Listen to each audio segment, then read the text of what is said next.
का तांडव। यूपी में कोरोना के 38,000 नए मामले। देश भर में जारी कोरोना की दूसरी लहर का तांडव। यूपी में कोरोना के 38,000 नए मामले सामने आए। इसके अलावा उत्तराखंड में कुल आंकड़ा पहुंचा 1.5 लाख के करीब। मध्य प्रदेश में भी 12,000 से ऊपर नए कोरोना केस। साथ ही बिहार की बात करें तो बिहार में 12,359 नए मामले आए सामने। महाराष्ट्र में रिकॉर्ड 67,000 से अधिक मामले सामने आए। और ऐसे में पूरे देश के यही हालात है। लगातार कोरोना से हो रही मौतों को लेकर देश भर में लगातार संक्रमितों का आंकड़ा बढ़ रहा है। देश भर में जारी कोरोना की दूसरी लहर के तांडव के चलते हर जगह एक जैसा ही माहौल है। कहीं ऑक्सीजन की किल्लत है तो कहीं बेड और वेंटिलेटर की किल्लत है। इसके अलावा अलग अलग राज्यों की यदि हम बात करें तो हालात एक जैसे हैं।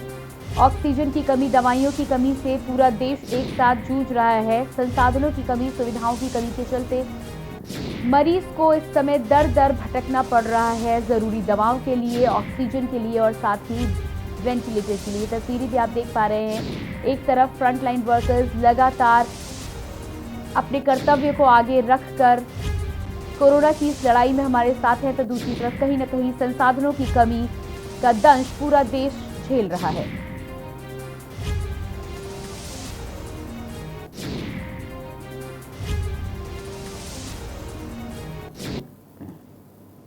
और इसी कोरोना को लेकर तमाम जानकारियों के साथ हमारे साथ संवाददाता अलग अलग जगहों से जुड़ रहे हैं। हमारे साथ संवाददाता जुड़े हैं अजीत दिल्ली से, इसके अलावा रजा सिद्दीकी बाराबंकी से हमारे साथ जुड़े हैं और कानपुर से हमारे साथ मधुर मोहन जुड़े हुए हैं।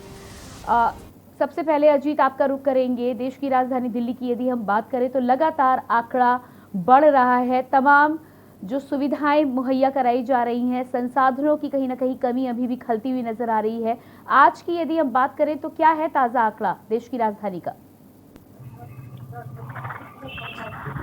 जी अजीत।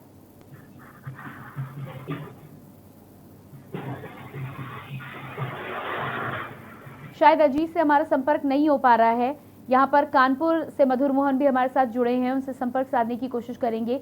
जी मधुर, जिस तरह से कोरोना का आंकड़ा लगातार बढ़ रहा है और एक एक सांस की अब जंग बनी हुई है, मरीज ऑक्सीजन के सिलेंडर के लिए दर दर भटक रहे हैं। लगातार सरकारों को कहना है कि ऑक्सीजन सिलेंडर की आपूर्ति की जाएगी, लेकिन कहीं ना कहीं सच्चाई जो है वो कुछ और ही नजर आ रही है।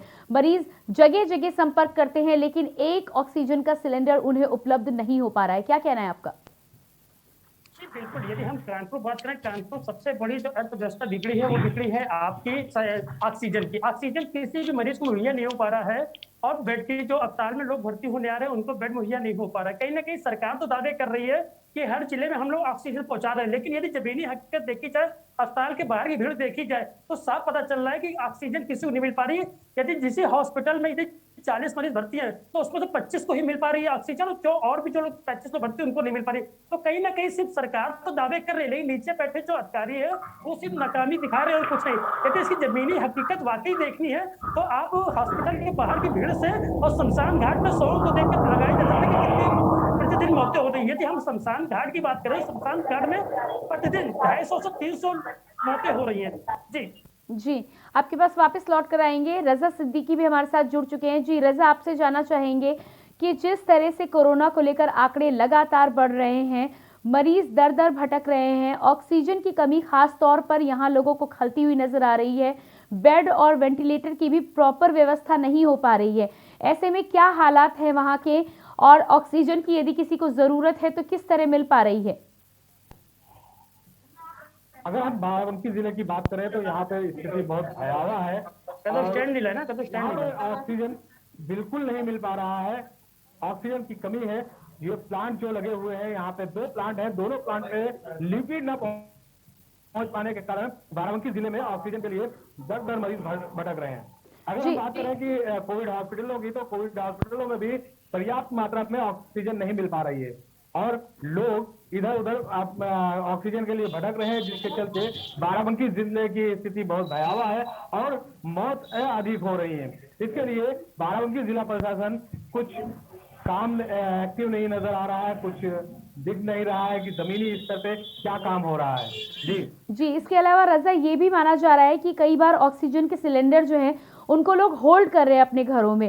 जो रसूखदार लोग हैं या जो पैसे अदा कर पा रहे हैं, उन्होंने ऑक्सीजन सिलेंडर पहले से ही लिए हैं, एडवांस में लिए हैं, और फिर उसके बाद उसकी अधिक कीमत देकर लोगों को मुहैया कराया जा रहा है। ऐसे में जो ज़रूरतमंद हैं, जिन्हें सच में ज़रूरत है, उन्हें ऑक्सीजन के सिलेंडर नहीं मिल पा रहे। इस बात में कितनी सच्चाई है? जी आप बात करें तो पूरी सच्चाई है। जो जरूरतमंद लोग हैं उनको नहीं मिल पा रहा है सिलेंडर, और वो दर दर भटक रहे हैं। अगर हम बात करें जिला अधिकारी की, तो उन्होंने साफ तौर पे प्लांट पे कह दिया है कि बाहर वालों को गैस नहीं दी जाएगी।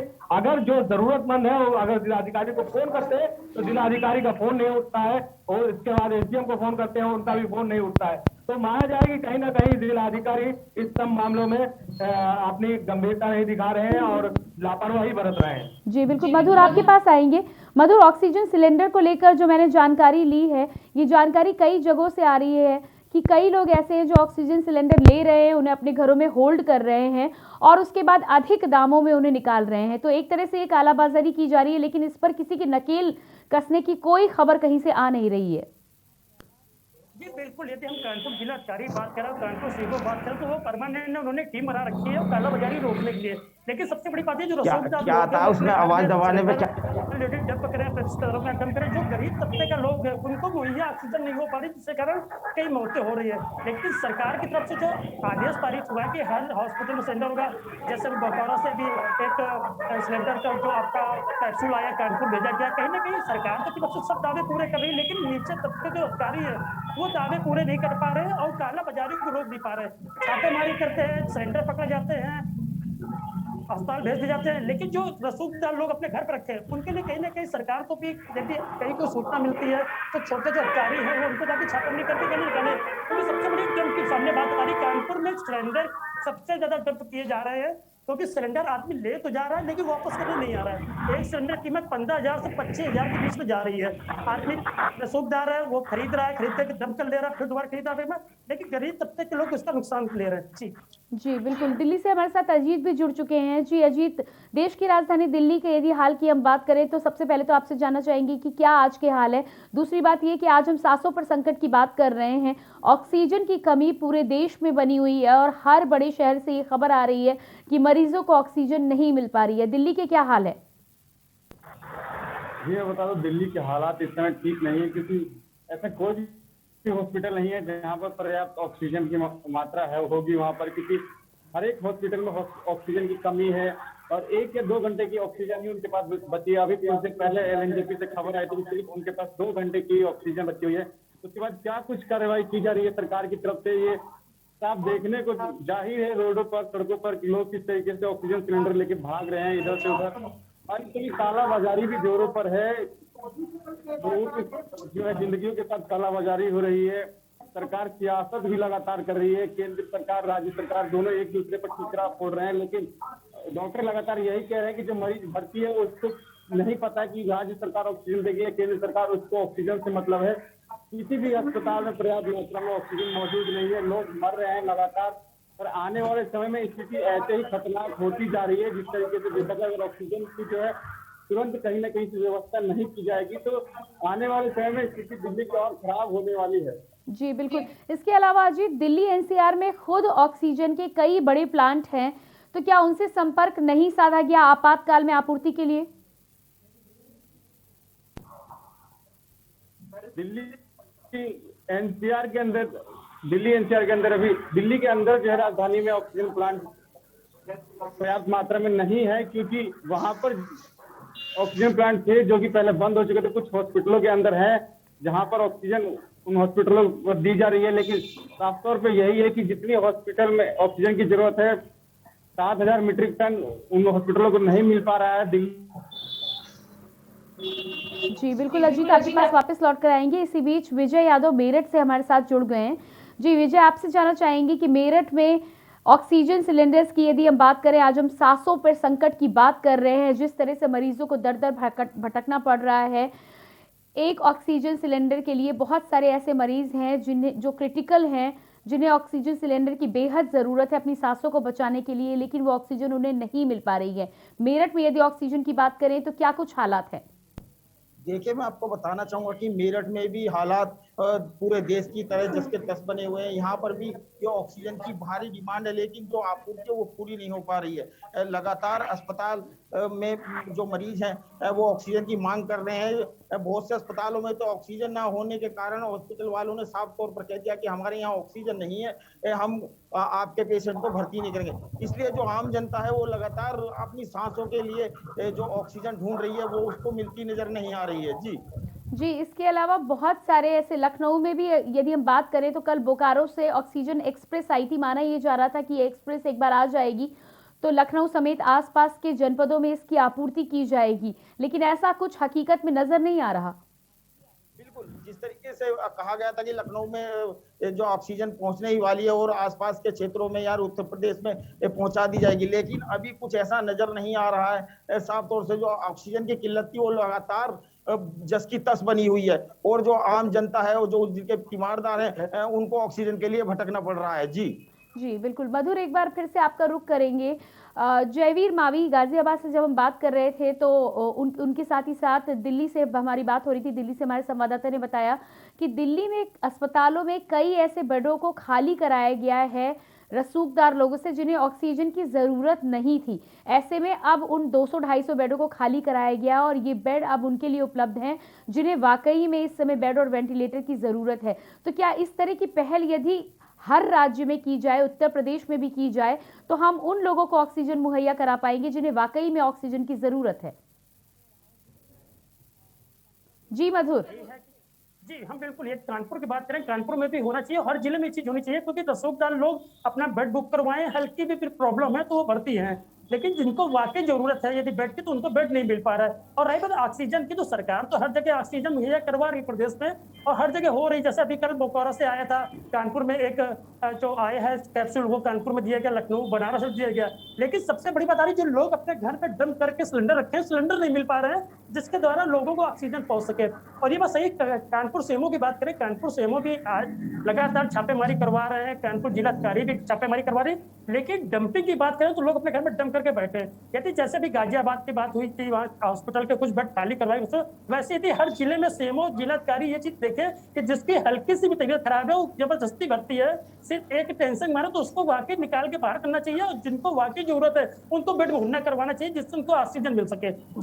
जी इसके अलावा मधुर, आपसे ये भी जानना चाहेंगे कि सिलेंडर की जब लगातार बात होती है, सिलेंडर की कमी से पूरा प्रदेश जूझ रहा है और ऐसा माना जा रहा है कि जो लोग लेकर जा रहे हैं वो वापस नहीं कर रहे। कई बार बात सुनने में आई थी कि मिनी सिलेंडर की भी व्यवस्था की जा सकती है, तो क्या मिनी सिलेंडर की व्यवस्था हम कर सकते हैं जिसके माध्यम से ऑक्सीजन की आपूर्ति हो पाए? बिल्कुल, यदि मिनी सिलेंडर की बात की जाए तो मिनी सिलेंडर की व्यवस्था हो सके, लेकिन कानपुर की जब बात करें तो कानपुर में सिर्फ काला बाजारी चल रही है।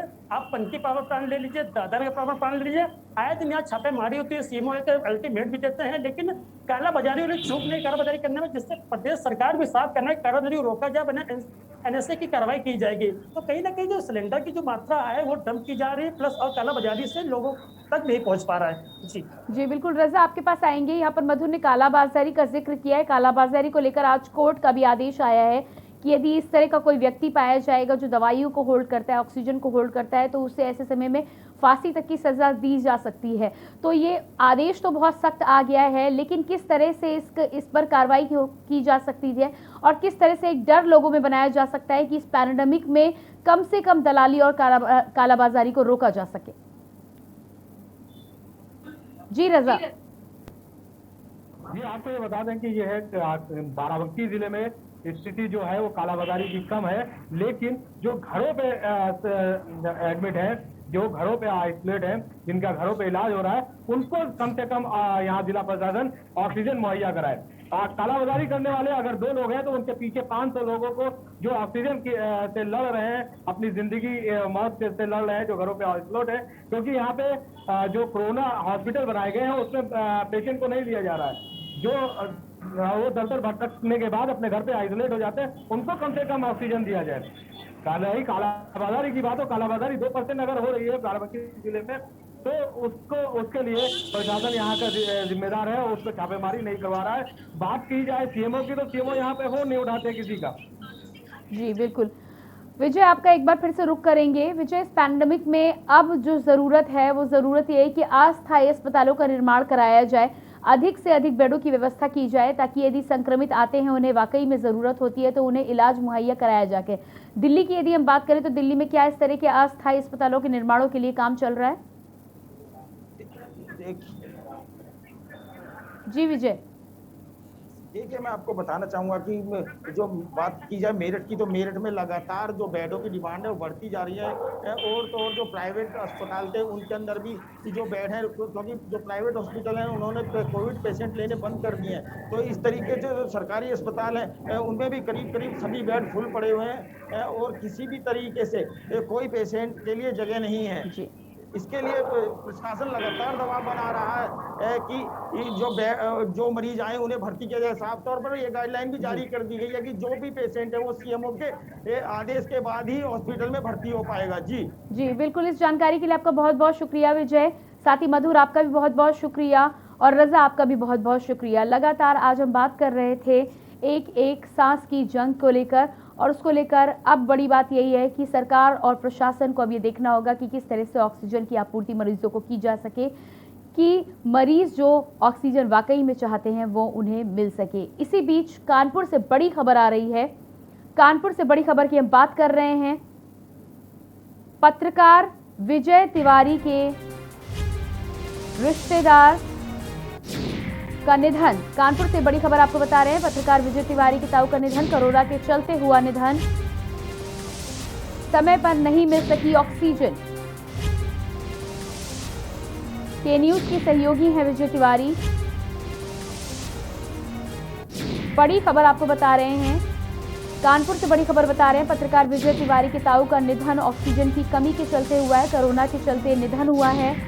ऑक्सीजन की दरकार थी, लेकिन जिस तरह से हम बात कर रहे हैं, पूरे देश में जिस तरह से माहौल है, ऑक्सीजन की आपूर्ति समय पर नहीं हो पा रही है। ऐसे में के न्यूज के सहयोगी विजय तिवारी के रिश्तेदार का भी निधन हुआ है ऑक्सीजन सिलेंडर ना मिलने के चलते।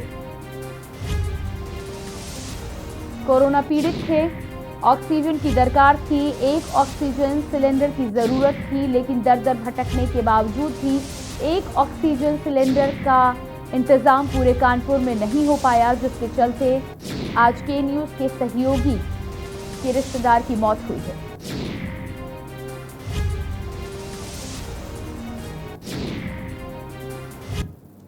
और इसी खबर के साथ फिलहाल इस बुलेटिन में इतना ही। ताज़ा जानकारियों के लिए आप बने रहिए के न्यूज इंडिया के साथ। मुझे दीजिए इजाजत। नमस्कार।